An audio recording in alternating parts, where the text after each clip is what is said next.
You need to hear what an Amazon echo captured inside an Appalachian Mountains cabin. Because if you ever hear what it recorded that night, you will know exactly what to do. On July 16, 2017, deep in the Valle Crucis community of the Blue Ridge Mountains outside Boone, North Carolina, a college junior named Della Fitch settled into her family's rental cabin for a night of studying. Her parents had driven to Banner Elk for dinner. The nearest lit window was 3.4 miles down a switchback road that lost cell service at the second hairpin. The nearest cell tower sat on a ridge the locals call Hanging Dog, and on cloudy nights it was not reliable. Everything seemed routine until 2:14 in the morning, when the echo in the hallway woke up on its own, not on standby, but fully active, and its log showed it had responded to something that had asked it where Della slept, and Alexa had answered. By sunrise, the front door was standing wide open. The Ring camera captured it at 4:47 a.m., swinging open from the inside, smooth and deliberate, holding 3 seconds, then drifting on the hinge. Nothing crossed the threshold. No shadow, no shape. The lead deputy watched the footage 4 times before he stopped rewinding. What you are about to hear is Della's account. This happened on a July night in the Appalachian Mountains, in a cabin she had visited every summer of her life. And after tonight, if you hear this in an Appalachian cabin, you will run.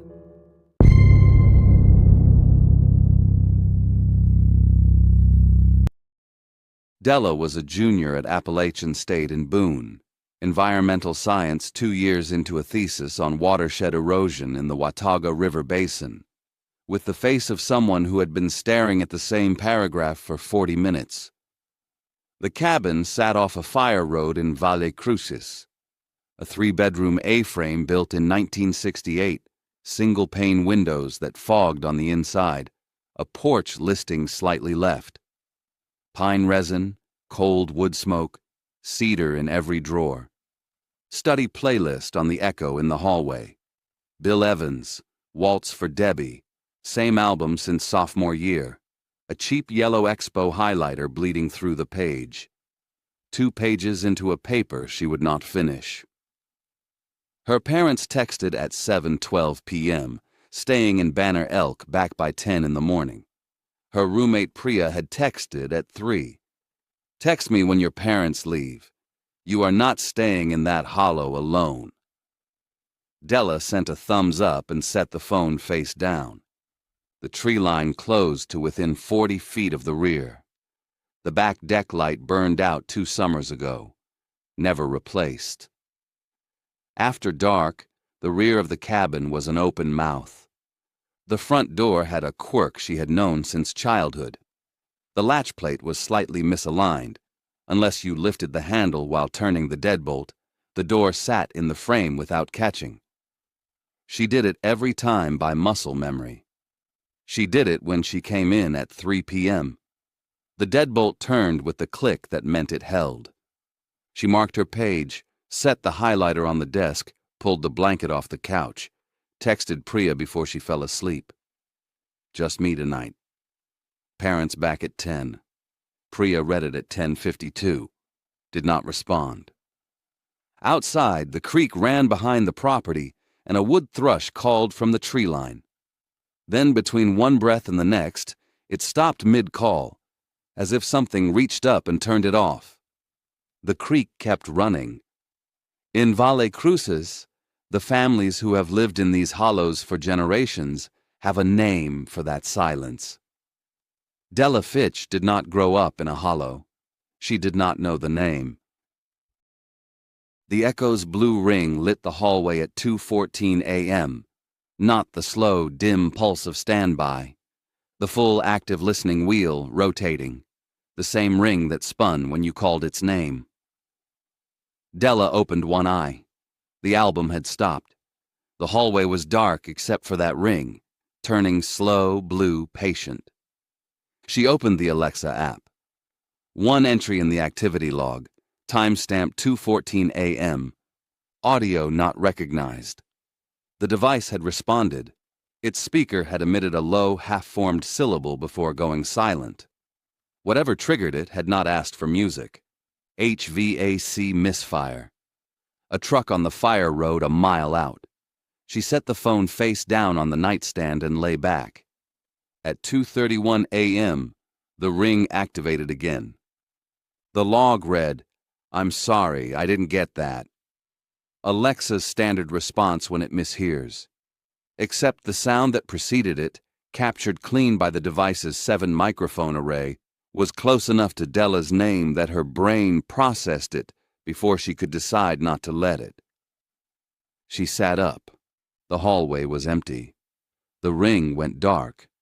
She listened to the creak outside and the specific sound the cabin made when the heat cut off, a settling, a contraction, and nothing else.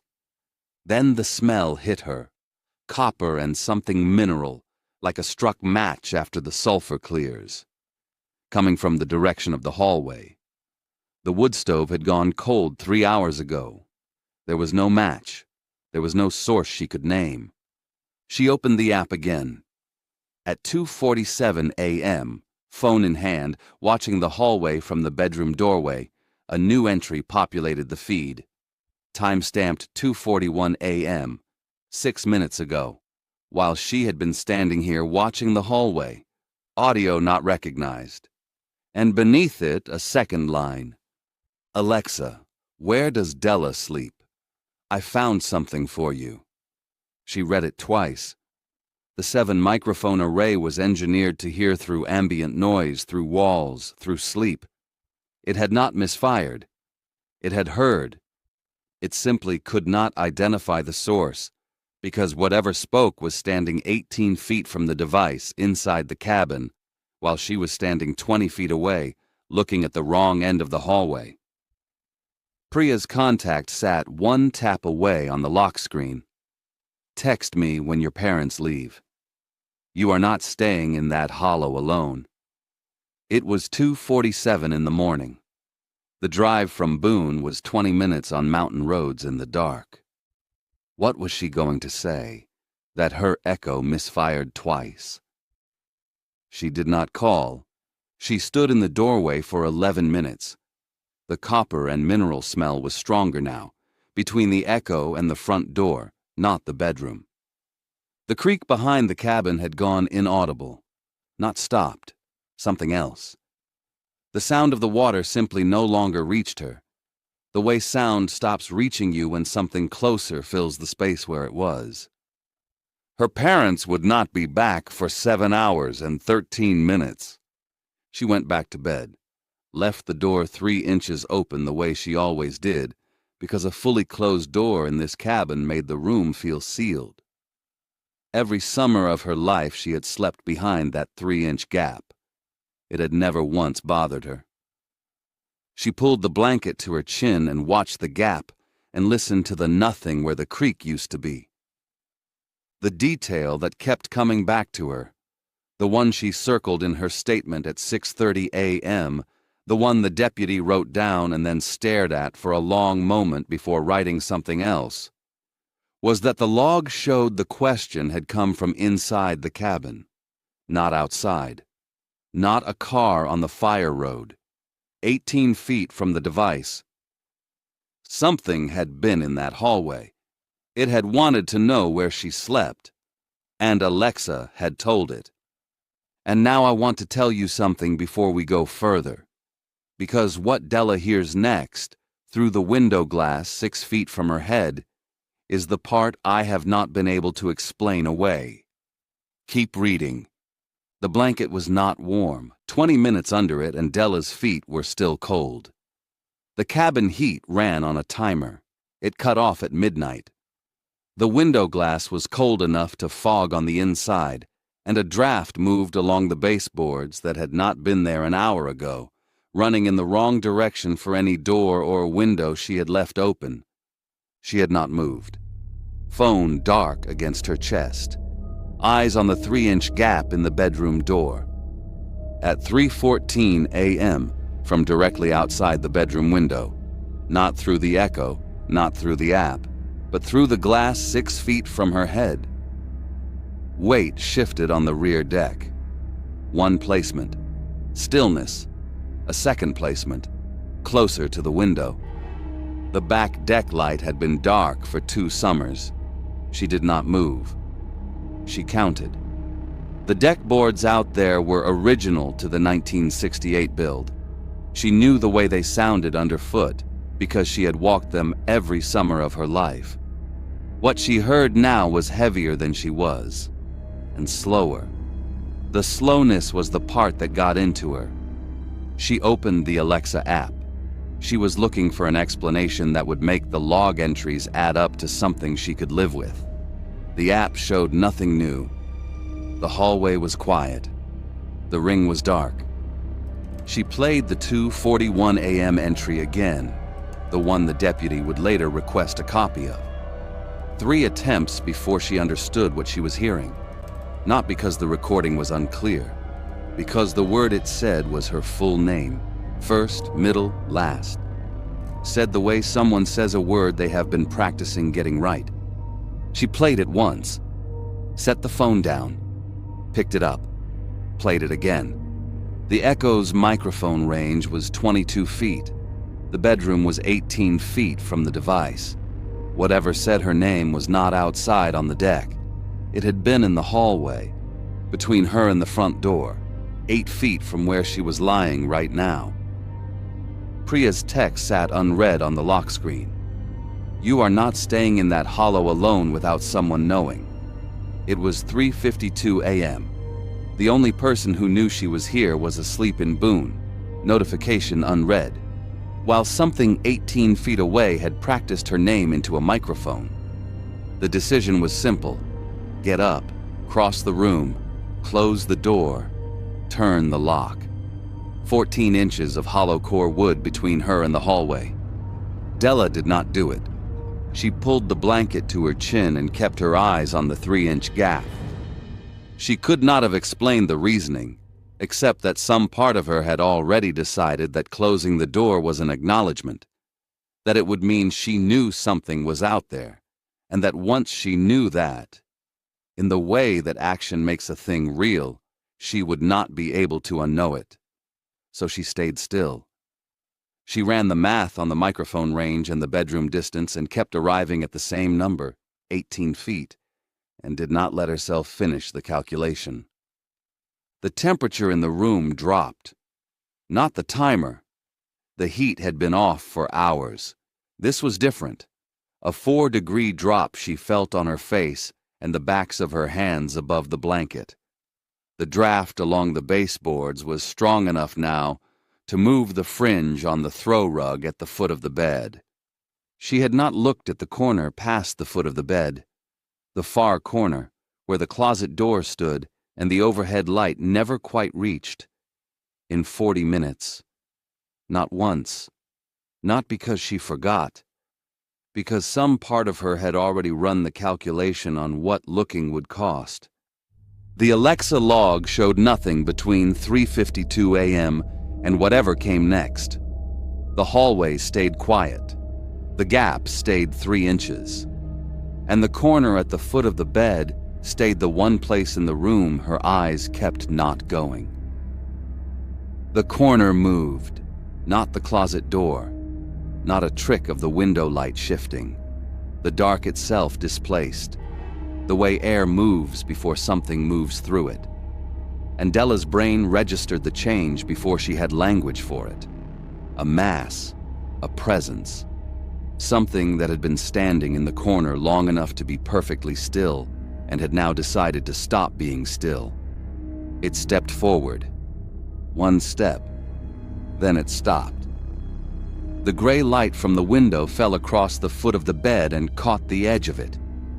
The outline of a figure standing 7 feet away, close enough that she could hear the difference between the silence it occupied and the silence of the rest of the room.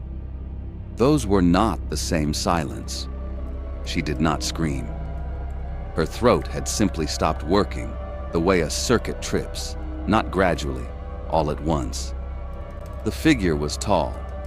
That was the first thing that registered, because the ceiling in this room was 8 feet and the figure's head was close to it. Close enough that she could not immediately reconcile the proportions with anything she had a category for.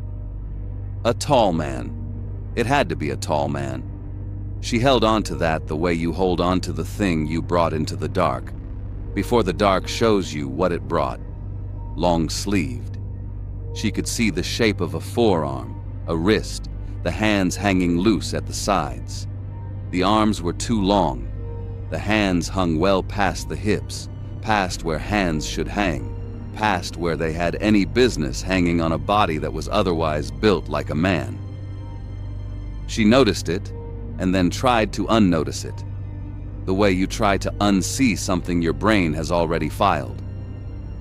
The head was oriented toward her face. She could not see eyes. She could not process a face in the gray light, just the shape of a head, the angle of it, tilted the way something tilts when it is listening, or confirming something it already suspected. It was not breathing. Or if it was, the breathing was not a sound she could hear, which was worse than if she could, because the room was completely silent, and she was breathing, and she could hear herself breathing, and the figure at the foot of her bed was making no sound at all. No breath, no shift of weight, no creak of the floor under what should have been a body with mass. 7 feet away.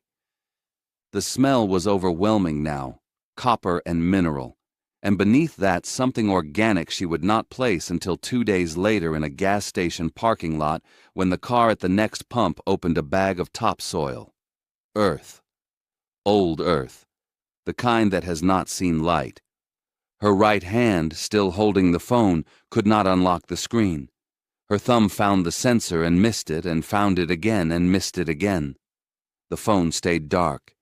5 seconds. The figure did not move. She could not determine in the gray light whether what she was looking at was a man or something assembled in the approximate shape of one. She would tell the deputy this at 6:30 a.m., and he would write it down without looking up. She was not trying to be poetic. She was trying to be accurate. The distinction had not seemed to matter while it was happening.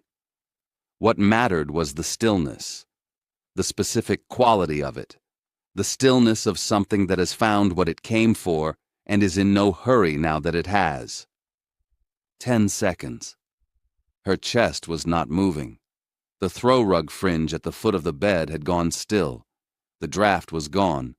The room was completely without motion, except for the slow registering of detail her brain would not stop performing. The forearm, the hanging hands, the angle of the head, the height, the silence where breathing should have been. Then it turned. Not fast. The turn of something that has decided and is not concerned about being observed while it decides. It moved to the bedroom door. 1 step. Another. The floor did not creak. It pushed the door open the rest of the way with a single steady motion and walked into the hallway. No sound, no footstep. The door swung and held, and the hallway beyond it was dark. 4 seconds of silence. Then, from the front of the cabin, the soft, precise sound of the front door opening. Deliberate, unhurried, from the inside. The specific sound of that door. The sound she had heard 1,000 times. And then nothing. The wood thrush started calling at 5:42 a.m., the exact call it made the night before, picked up mid-phrase, as if it had simply resumed. Then the creak came back, the sound of the water over the rocks behind the property, filling the space where the silence had been. The mountain reset itself the way it always did at dawn, as if nothing had moved through it in the dark. Della did not move until 6:15 a.m., when full light was on the window, and a car on the lower switchback meant the world below the ridge was awake. She had not unlocked her phone. She had not called Priya. She was sitting in the same position she was in when the figure walked out, back against the headboard, blanket to her chin, eyes on the doorway, for 1 hour and 23 minutes. She arrived at the cabin with a paper 2 pages in, a cheap yellow Expo highlighter, and a playlist she had listened to since sophomore year. She left with none of those things feeling like hers anymore. The sheriff's department found nothing. No forced entry, no lifted window, no footprint in the soft dirt along the foundation, and that soil had held rain from 3 days prior. It should have taken an impression. It did not. Only the front door standing wide open in the early morning cold. The highlighter was on the hallway floor, 6 feet from the front door. She had set it on the desk at 8:30 p.m. and not touched it again. It sat on the floor between where she slept and where the figure walked out, at a height consistent with a hand setting it down or dropping it while passing. The deputy bagged it. It was never returned to her. The Ring camera. 4:47 a.m. Door opens from the inside. Smooth, deliberate, 3 seconds of open doorway, mountain dark beyond, then the door drifts back on the hinge. Nothing crosses the threshold, no shape, no shadow. The deputy watched it 4 times before he stopped rewinding. In the upper right corner of that footage, frame 00:04:47:22. For exactly 1 frame, the tree line beyond the gravel lot shows a shape that is taller than the trees. 1 frame. Gone in the next. The deputy did not mention it in his report. Whether he noticed it is a question only he can answer. What stayed with Della was not the figure at the foot of the bed. What stayed with her was the gap in the Alexa log. 57 minutes of silence between the 3:52 a.m. entry and the next log at 4:49 a.m. 57 minutes during which something was inside that cabin, in that hallway, at the foot of her bed, and the device with 7 microphones, engineered to hear a whisper through ambient noise, did not capture a single sound it could classify. It left a highlighter. It left a name on a recording. It left 57 minutes of silence in a log that should have heard everything. In the Appalachian Mountains, the old families who have lived in these hollows for generations have always known something the summer renters learn only if they stay long enough. The hills keep what they want to keep. The cameras record what crosses the frame. What these mountains have understood across the long centuries of people deadbolting doors and calling it a safe night is that the most useful things never cross the frame at all. The thing at the foot of Della's bed was not what frightened her most. What frightened her most was that it already knew her name, and it had been practicing.